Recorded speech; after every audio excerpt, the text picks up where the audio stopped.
welcome to Truth and Transcendence. You can find all our other episodes on truthandtranscendence.com. Today, I'm delighted to welcome special guest Byron Athene. And we're going to be talking about something called feeling lucky, which is not as simple as it sounds. So I'm very much excited to explore that with Byron today and other things. Byron has been interested in the fields of philosophy and psychology since 1991, which is a while now. Apparently, he had a debilitating stutter his whole life, but developed a growth mindset, trained to become a therapist, coach, and has now developed his own therapeutic approach and has completely moved beyond the debilitating stutter. I wouldn't have guessed. Byron is also a trainer and author, but would first describe himself as a philosopher. And you can find Byron at byronathene.com, which is BYRONATHENE, and that will be in the show notes. So, Byron, thank you so much for coming on the show. Oh, thanks for having me. By the way, to Byron Athene. Oh my God. That's right. That's a common mistake. That's a common mistake because I think Athene, the goddess, that's how it's pronounced. It's pronounced Athene. Yes. But yeah, I guess this is slightly different. Thank you. Byron Athene. Yeah, there you go. At byronathene.com. You spelled it right. So they go to the same place. I mean, yeah, they would go to the right place. But no, anyway, yeah, thank you. It's great to be here. Fantastic. Great. Well, I'm a great believer in calling people by their actual name. Where possible. My name, Catherine, can be abbreviated in many ways. And I've had many situations of it being abbreviated in a way where I just like to kill the person. but that's frowned on. You can't really do that. So thank you for correcting me. No worries. No worries. Byron, this whole thing of feeling lucky, this came up in the prequel, didn't it? Yes. Would you like to kick off by just kind of riffing around that idea of feeling lucky? Sure. Okay, yeah. So, but as you explained, that I do have my own approach, and reframing is a very big part of it. Because my approach focuses on emotions, and we feel the way we do because of how we're looking at something, and so we can usually reframe how we're looking at something, or we can change how we feel by reframing how we're looking at something. So, reframing just means seeing the same thing in a different way. I've developed a few different ways to reframe. Building on the two most common ones, which I think are positive reframing and upper person reframing. So positive reframing is like putting a good spin on something. Upper person reframing is seeing something from someone else's point of view. But another type of reframing I call existential reframing. Existential reframing, and that's the simple idea that our existence is virtually infinitely more important than anything we do while we exist.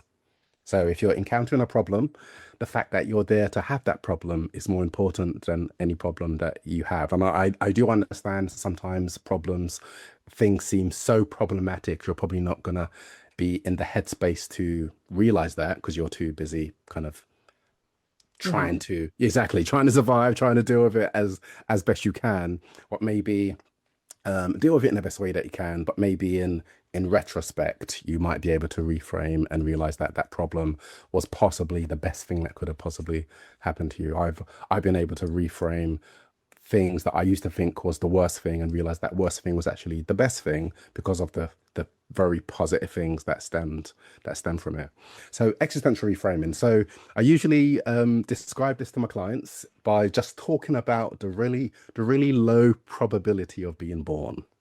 It's ridiculously low. So to try to just get an even basic understanding of how low, I usually compare it to winning the lottery. So the odds of winning the lottery or the UK lotto is 1 in 15.6 million, I think.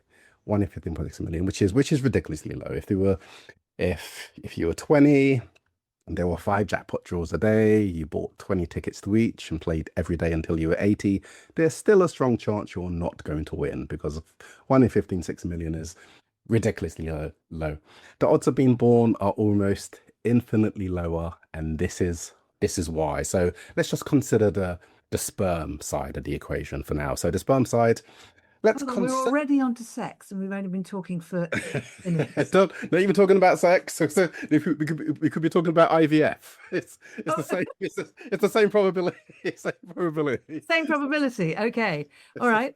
It's a similar probability. Okay, so let's say let's conservatively estimate that there are 160 million sperm cells released in one go, and Okay. that's a conservative estimate because it's somewhere between 80 million to 300 million. Bloody So hell. Okay. yeah, so that's already 10 times higher than the odds of winning the lottery, or 10 times lower. So like one in 160 million. So that's just the sperm side, the sperm cell side. We also have the egg side to consider, and let's simplify this side of the equation by estimating that most women release one or produce one egg per month. Well, whilst they're fertile, that's I guess a simplification of because I know I know there's some flexibility around that. So the odds of us being the specific sperm and the specific egg we needed to be are 1 in 160 million times 1 in 12. So that's 1 in 1.92 billion. 1 in 1.92 billion odds of just that combination being happening. But that's a skewed probability because that implies, or that suggests, that our parents were destined to be born, destined to grow up where they did, destined to meet one another, destined to like one another, destined to start a relationship, destined to conceive us at the precise moment they did for us to be even in the running to be the sperm and the egg. But of course, they weren't destined to do any of that stuff because the same odds that apply to us, comparable odds apply to our parents, comparable odds apply to our ancestors, all of them going back to the beginning of time. So the odds of being born was virtually zero, but we were born, and we were born with this component of being the center of the universe. So we don't take the low probability into account. We're born and we think, where's our stuff? So I think if we were to just focus on the really low odds of being born, I think we might view life in a completely different way. How interesting. Yes. Yes. And the thing you said about that the thing that's happening to us is less important than the fact we're there to have it happen to us. Yeah. That I actually resonate to that. I think that sounds right to me. But would you Okay. like to say a bit more about that? Yeah, sure. Okay, so I think usually perception, we usually perceive in a laser-like way. The thing that we're focusing on is often the only thing that exists to us because of just how the brain organizes, because of how we kind of I don't know, prioritize our experience. So when we think about something, that's pretty much the only thing that exists unless we expand our awareness. So if there's a problem, that means your world or your universe is going to be problematic. So existential reframing helps you just step back a bit and see, and allows you to see that the fact that you're alive to encounter anything, including this problem, is remarkable, amazing. And again, the disclaimer is sometimes that would be very, very challenging to see because the thing that you're focusing on might be problematic. Yes, yes, yes. And sometimes people say first world problem. They talk about first Yeah, world exactly. problems, don't Yeah, they? Where a yeah, first world problem by definition is a problem that you would only have if you're in the first world and therefore very lucky and privileged exactly. already. To Yeah, have, oh my God, the Mercedes not running. I'll have to take out the Ford. What am I going to do? exactly. And the way, again, the way the mind works, someone considering that dilemma, they can be really affected by it because to them, that's a dilemma. It's like, well, what do you do in that scenario? It's horrible. Like, Yeah, my priceless diamond and ruby ring doesn't fit me anymore. How will I survive? anything can be a problem. Anything can be a problem. Yeah, it's how we view. And again, that's about reframing as well. As another similar type of reframing. So I described existential reframing. Another similar type of reframing. I guess this is a subset of existential reframing. Is nihilistic reframing. Nihilistic reframing is the general idea that it doesn't matter anyway. Like it doesn't matter. Well, okay, it matters only as much as we say it does. So if we say it matters to us. If we don't say it matter, or if we don't think it matters, then it's not going to matter to us. So Yeah. we are we are in control of that kind of gauge, that matter gauge. So Yeah. So that all makes perfect sense. And are you also like a human being who does actually feel lucky? Do you I feel, actually feel lucky? yeah, of course. I mean, yeah, that I feel lucky. The fact that I'm here existing, that means I'm lucky. Even if something conventionally unlucky happened to me, I'm lucky to be in that position. Yeah. And you actually feel like that rather than being attitudinally aligned to that because they're Oh no. different, aren't they? Yeah. No. This is, I think this is just me now. I've kind of, I've seen, the idea. I've taken it on board. I've kind of stitched it into my mental architecture. It's something that I think I can't imagine not seeing it now. Right. So that's interesting. So that's like so is are you saying there's been a shift inside you that's happened as a result of you engaging with this philosophically? Oh, definitely. So Oh God, how did definitely. that happen? Because that isn't automatic for everybody, is it? No. Oh God, no, If no. they get hold of something philosophically, it doesn't always go into them experientially, does it? Yeah. Oh no, no. I mean, maybe for me, and in relation to this, maybe I just realized how important it was, or maybe I realized it was important, and then I thought, well, this is something I want to um um consciously attach myself to, or do the effort to ingrain it, to absorb it. Right. Yeah. Do you think it was So good. in there, possibly latent prior to discovery? Possibly, and I'll explain what the thing was that made me kind of realize as well, because I'm sure, well, it's possible that someone told me this. I didn't really pay much mind, like, oh yeah, okay, yeah, that's if you yeah, if that works for you, fair enough. But I think the thing that really opened my eyes to it was a random occurrence where, okay, so. Okay, without going too much into my sort of like family history, my parents are Jamaican. I was born here, but I'm of Jamaican heritage. So I think it was my gran and her then husband who first migrated from Jamaica. The plan, as I understood, was they would come from Jamaica, they would head towards one of the main cities in the north. I'm not sure why north and not south. No offense to the north, but Marginally closer to Jamaica. yeah, well, maybe if anything's further away, Oh, is that'd it? be further away. But no, let's say the plan was to go to Manchester or Liverpool or one of those bigger cities in the north. But apparently, when they got to the main train station, they didn't know what train to catch. My grand's husband was too embarrassed to ask, so they got onto a train that was going to Huddersfield, and that he acted as if that was the plan the whole time. So the plan changed, and it was Huddersfield. That's where my mum then joined them, and it was in Huddersfield that my mum met my dad.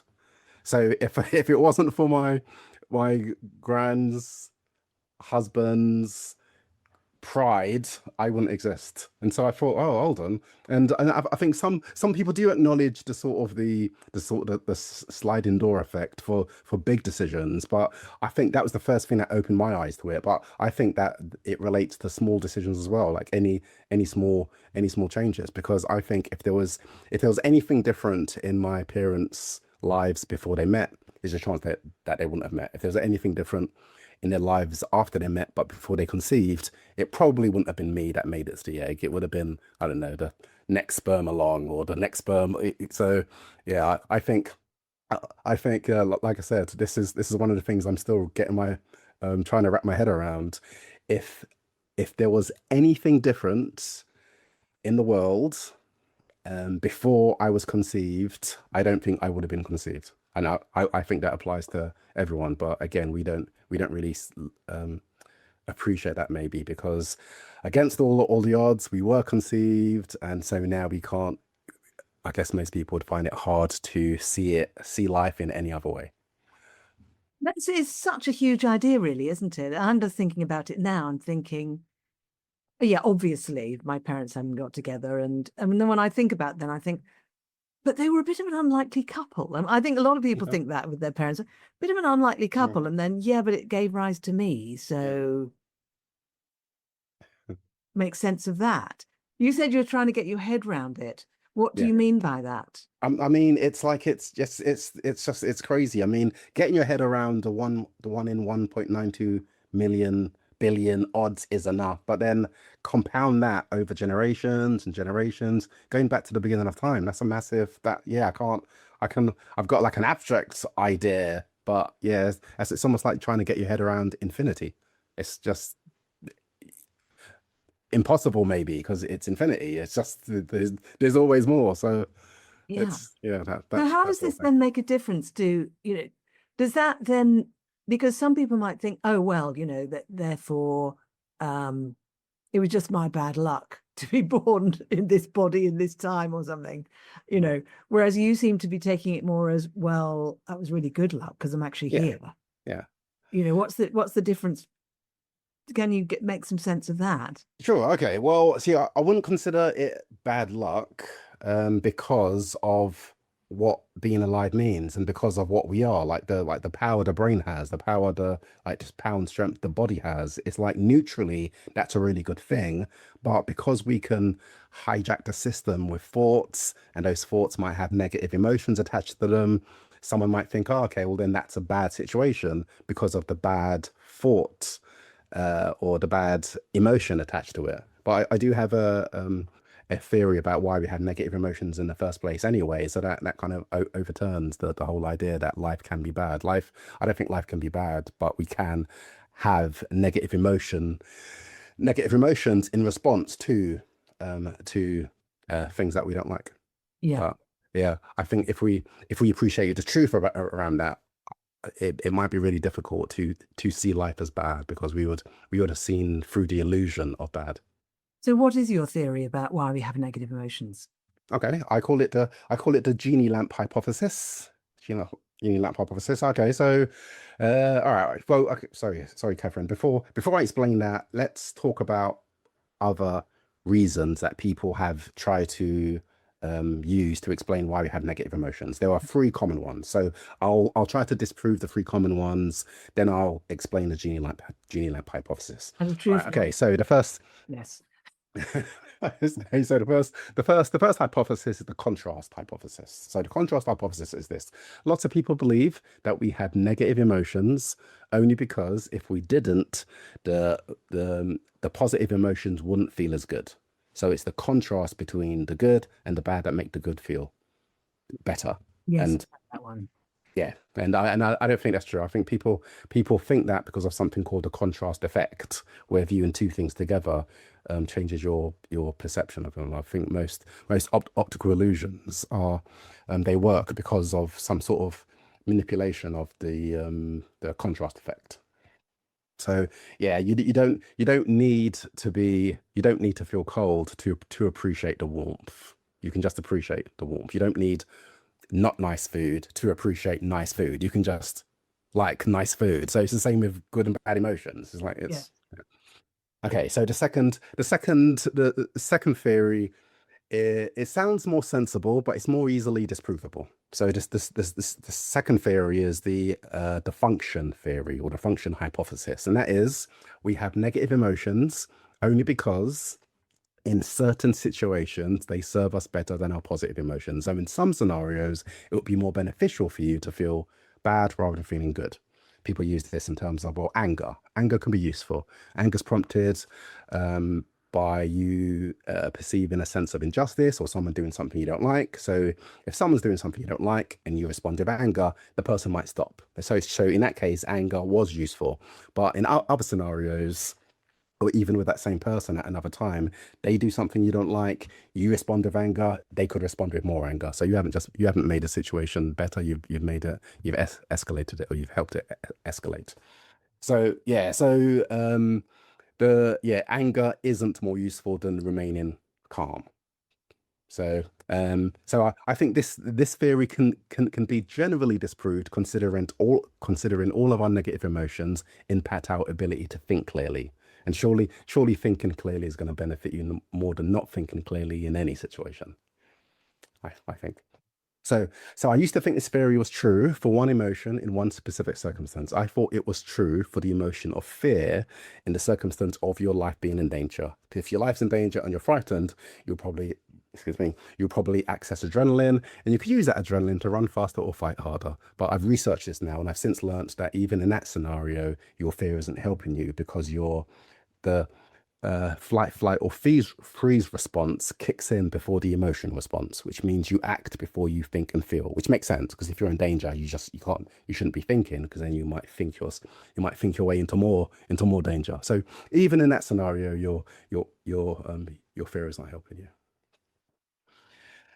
So I think the most commonly referred to example of the function theory is that our emotions are there to signal us. So if something's not going right, we're going to have a negative emotion, and we could use that negative emotion as a signal. But I think that's a redundant signal, because that signal has already been activated by your subconscious. So saying that you can use your negative emotions as a conscious signal, even though you've subconsciously already label that thing as negative, is a redundant signal, I think. I completely understand what you're saying. Yeah. Yeah. I'll just replay it just to make sure I've got it right. So you're saying that there's the hypothesis that emotions are there to basically give us information to trigger us to take the right action. But you're saying that before the emotion is felt, we are already triggered to take the right action. So the emotion is just redundant. Exactly. In that sense. Okay. Yeah. So the final theory, this one might be harder to disprove, but we'll see. So the final theory is the inevitability theory, as in bad emotions are just inevitable. They're an unavoidable, inescapable part of life. So this one seems true because bad emotions seem kind of ever present or just around the corner. But just because two things are together, it doesn't mean that those two things need to be together. And so I think this theory can be generally disproved, considering that we can reframe events. So I think it might be more true to say that bad events are inevitable, because things are going to happen that we don't like. I don't think it's as true to say that we are bound to feel bad because of those bad events. Yeah, that's fair, isn't it? Because the different people respond in different ways to different things. Exactly. Yeah. Okay. So what's your theory? Okay. Okay, so my theory. So I used to just tell people my theory, and because they believed one of these other three, they just rejected it. So I thought, no, I've got to get these three theories out of the way first. That is very interesting, actually. It's very interesting. And of course, I've heard all of those, and to some extent, I've believed all of them, and to some extent, I haven't. Yeah, fair enough. Because of course I'm unique, and my emotions are utterly unique to me, and my burdens are uniquely difficult to deal with because I'm special, right? We all are. We all are. That's what we think, isn't it? Okay, I'd love to hear your actual theory. Okay, right. So I used to just blurt it out, but instead of me telling you what the theory is, I'm going to ask you two questions, two really easy, simple to answer questions. Just say the first thing that comes to mind. You will be on the right track, I'm sure. In answering these two questions, you are going to be unknowingly telling me what the theory is. All I'm going to do is just talk more and give you more information. So, ready? Yes. Question one. Why do babies cry usually, generally? To get to, I don't know actually, but I would have thought it's to let someone know that they're hungry or they need their nappy changed. Excellent. Yeah, I'll pad the answer out just a little tiny bit. A baby cries usually because there's something they need or want, like food or nappy change, and there's no other way of them doing it, so they cry. So that someone is okay, sorry, I was about to answer the next question for you. What's the question two? What is a I never heard you say that. What's question two? What is a typical response to the baby crying from the caregiver or someone close to them? To run to them and give them what they need. Exactly, yes. So to rephrase and recap, a baby cries generally because there's something they need or want, and that's the only form of communication they have. A typical response is that someone tends to the baby, tries to work out what they're trying to communicate so they can give it to them. So my theory is called the Genie Lamp hypothesis, and I'll explain the name in a sec. But it's the understanding that adults have negative emotions still because we needed to have negative sensations to alert someone that there was something wrong in our environment, and it's a process we are still unknowingly, unconsciously still running. So we're big babies, basically. Well, we're still running that same core program. Yeah, yeah. So, okay, so I'll give you a bit more detail, which will explain why it's called a Genie Lamp hypothesis. Mm. So, all right, so let's suppose that a newborn baby is ideally in a state of equilibrium or balance or feeling comfortable. They have everything they need. There aren't any unmet needs. So that feels good. That feels good. Now, they only feel negative sensations when there's a problem of some kind, whether that problem is nutrition based, pain based, temperature based, and that triggers a state of disequilibrium or imbalance or discomfort. And because a baby can't say, "Oi, I'm hungry. Can you turn the heating up and down, please? Or stop poking me, you bastard?" The only thing the baby can do is crudely express the fact that there's something wrong by crying in hope that someone comes along, tends to them, identify the need that's not being met, meet it, and that returns the baby to the ideal state of equilibrium again. So a baby uses that process to ensure that their needs are met as quickly as possible, and it works more times than not. There's a very high success rate. Now, a near newborn baby starts to have desires, and they try to use the same process to get their desires met. But there's a very important difference between an unmet need and an unmet desire. When there's an unmet need, there's a naturally occurring bad sensation. The baby doesn't have to do anything to feel cold except be in a cold environment. The senses will reflect the cold environment. That doesn't feel good, they'll cry. Hopefully, someone will come along and make changes. So there's a naturally occurring bad sensation when there's an unmet need. Because there isn't a naturally occurring bad sensation when there's an unmet desire, the baby has to create one. So that's the birth of bad emotion. It's like that's them. It's almost like they've got a genie lamp. And so they were told if you have a wish that's not being met already, rub the lamp, and it's the rubbing of the lamp that creates the sense of discomfort that they feel. Then rubbing the lamp prompts a genie to appear. The genie is the parent or caregiver, and the when a genie appears, the wish is granted. And at this stage, so this is around about 3 months, so every wish the baby has can be granted immediately because they're really small in scope. Like they just want to be picked up or put down or something given to them, something taken away. So every wish is infinitely grantable. But then the older the baby becomes, the older the child becomes, the less reliable the genie becomes because the wishes kind of outgrow the lamp. Like the child might not want to go to school, or they might want to eat whatever, or not eat, or stay out all night. So the genie caregiver becomes more less reliable, but we still rub the lamp to the point where the genie moves out altogether. They're buggered off. They're like sunbathing on a Miami beach or somewhere. So it's a broken lamp, but we still rub it, which means we get the discomfort, but we don't get the wish met. Ah, right. Okay. So we're self-generating the negative emotion Yes. when we want something, Yes. When you because want the world something to be in us different. thinks that if we have the negative emotion, we're more likely to be given the thing.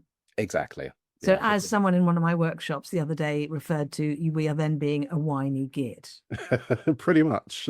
Pretty much. But then it's not even about being a whiny git because some people have negative emotions and whine about it. But I think everyone has negative emotions and maybe doesn't whine about it. They just still experience that negative emotion. But I think all negative emotions stem from that biological process that we needed as babies because there wasn't anything else we could have done. So interesting. I've never heard that theory before. But then, of course, we haven't had this conversation before. Yeah. That's Yeah. fascinating. So, Oh, yeah. when you talk about that with your clients and they explore it and embrace it, what does that make a difference? Oh God, definitely. How Definitely. does And that tell what? How does that make a difference? yeah, because think about it. That means every time you have a negative emotion, you are psychologically and emotionally self-harming because there's a problem in front of you, which means you are disabling yourself and making it harder to solve the problem. So it means that first of all, we're probably going to see less problems anyway, because we're looking at the world through a different, more empowered lens. The problems we do encounter, we're gonna um, solve easier because our negative emotions aren't aren't going to get in the way. Right. So it Okay. makes a massive difference. Okay. So if we think about cathartic therapeutic work, like going within, diving into the negative emotion, feeling it fully, Yeah. um, drawing it, dancing it, all the things that people do to kind of flush it through and allow the energy to release, etc. Yeah. Where does that sort of activity sit in relationship to this genie lamp thing theory? Okay, well, you can do that, what you described as well, but if you have a better understanding of why that negative emotion is there in the first place, you'll, I guess, get to a point where you're not going to self-generate that negative emotion because you realize that it's an unconscious response that can be updated. I So see. I understand. So in other words, you're saying you're more like to reach a situation where you've got more equanimity. You'll yeah, get less of the negative emotion exactly, happening.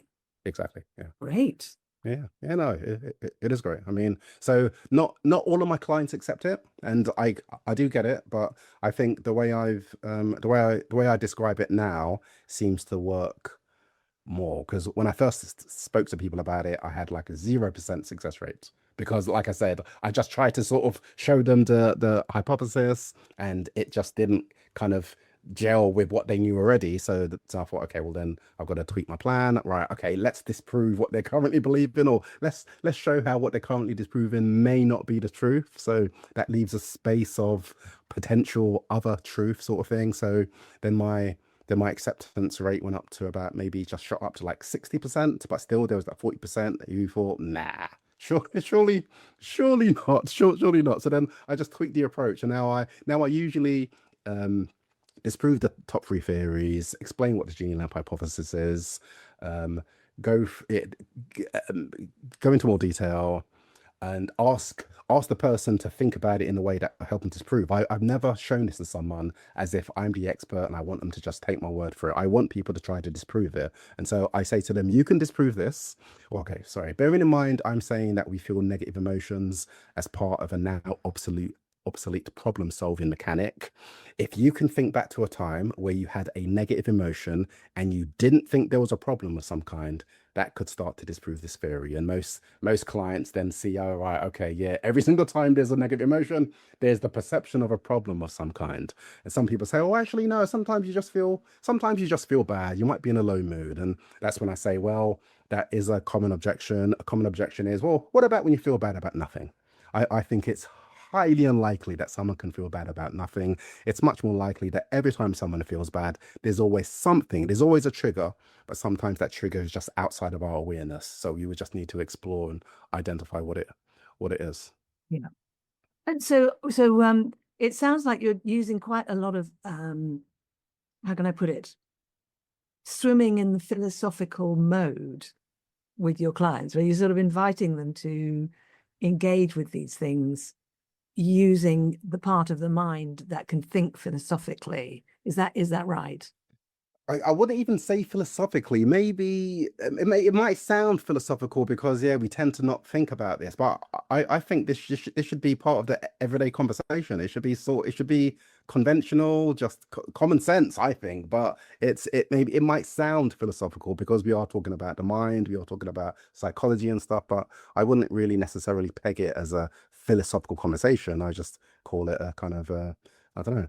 Um, I don't know, common interest stories. Like Yeah. it affects all of us. It affects Is that because every one of us. these are the seas that you swim in? You know, you're playing around with different perspectives on things, Yeah, angles on things, and yeah, different possibilities and options around how we manage our own mind, yeah, aren't you?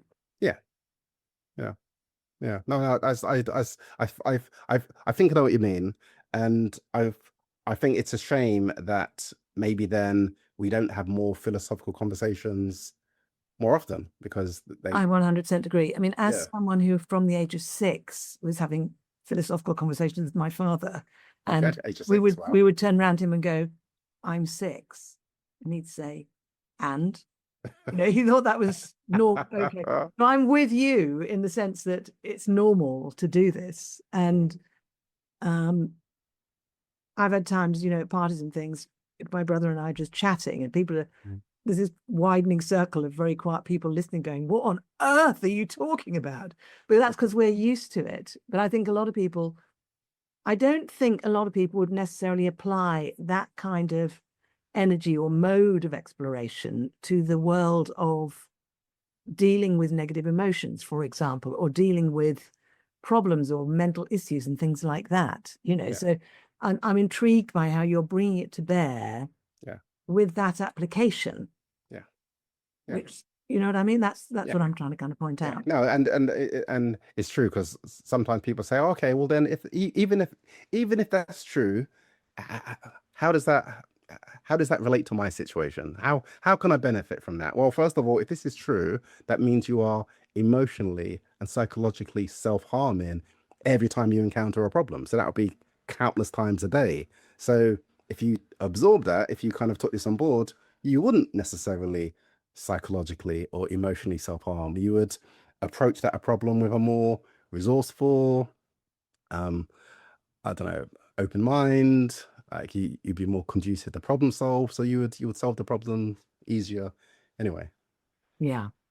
Do you sometimes get people who listen to what you're saying, understand it, and then start beating themselves up for self-harming with negative emotions?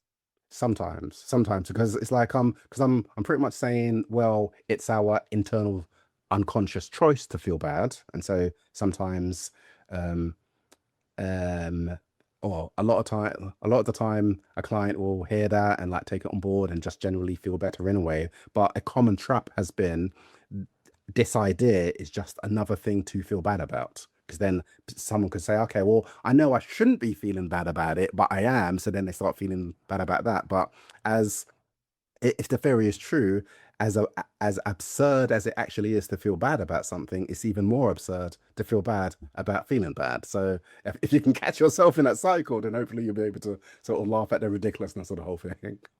Is there a lot of laughter and weeping in your sessions by any chance? There is, yeah, there's got a fair bit. Thank goodness for that. That's true, yeah.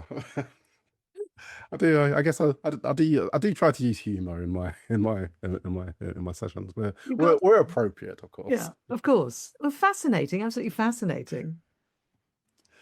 Yeah, So yeah, I we're think so. about to start running out of time, and I could quite happily carry on talking to you for ages because it is fun and interesting, and I do enjoy this way of playing around with ideas. I think it's really Yeah, valuable. I think we're given a mind, we might as well use it. definitely. Oh, good, definitely. Absolutely. So let me just ask you then. There are some of the people listening and watching this episode are people who are also out in the world trying to help other people or be leaders or whatever, and in their own different ways. You've got your particular way that you're doing it. They've got their ways and they're doing it. Yeah. Is there anything you'd like to say to those people in relation to some of what we've been talking about today that you think might be helpful for them? Yeah, I guess just think about the way that you're looking at something and ask yourself, is it the best way? And I'm not saying it's not the best way, but sometimes we fall for the trap of having a perspective and rigidly holding on to that perspective. So if we allow ourselves to be more flexible, we might then see the potholes we might have unconsciously fallen in. So just yeah, ask is your perspective the best one? Because often it's not. Good question. I can see people, I imagine people right now going, God, it's a good question. Hopefully. So this has been a really fun conversation. We've talked about quite a lot. Has there been a favorite part of our conversation for you today? I suppose maybe talking about the Genie Lamp. I can talk about that. I can talk about that forever. But before we go, can I mention my book? Oh, I'd love you to do that. Thank you. Yeah. Just so I started to write a book that encapsulated my therapeutic approach. Then a publisher reached out and asked if I could write a book about resilience. So I thought, well, actually, I think I'm able to just use a few ideas in my existing book. So this came out December the 18th. So find your path to resilience. Lovely. And it's those who can't see it, it's a lovely sort of aqua green cover with a lovely sort of swirly design on it.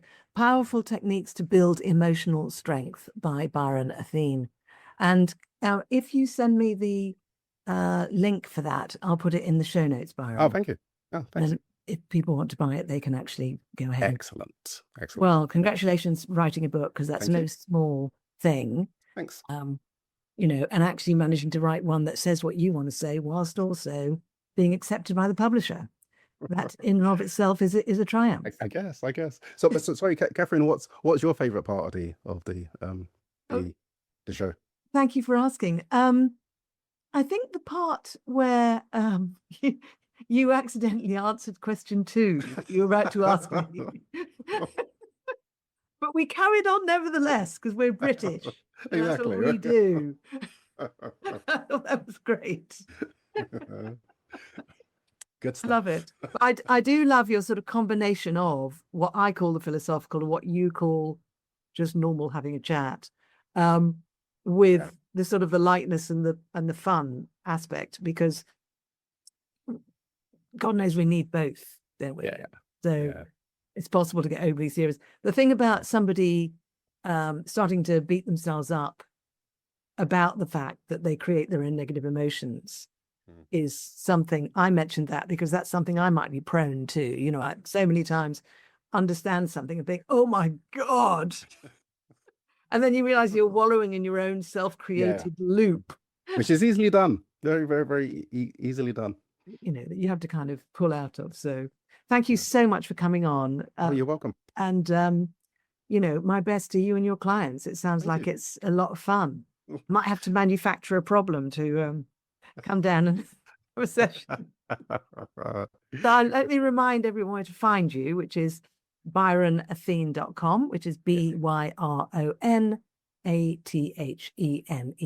And it works however you pronounce it. It should do. And everybody, thank you for watching and listening. Do check out my other episodes on truthandtranscendence.com. And if you'd like to find out about my other work, it's on beingspace.world. So thank you again, Byron, very much for coming on the show. Thank you.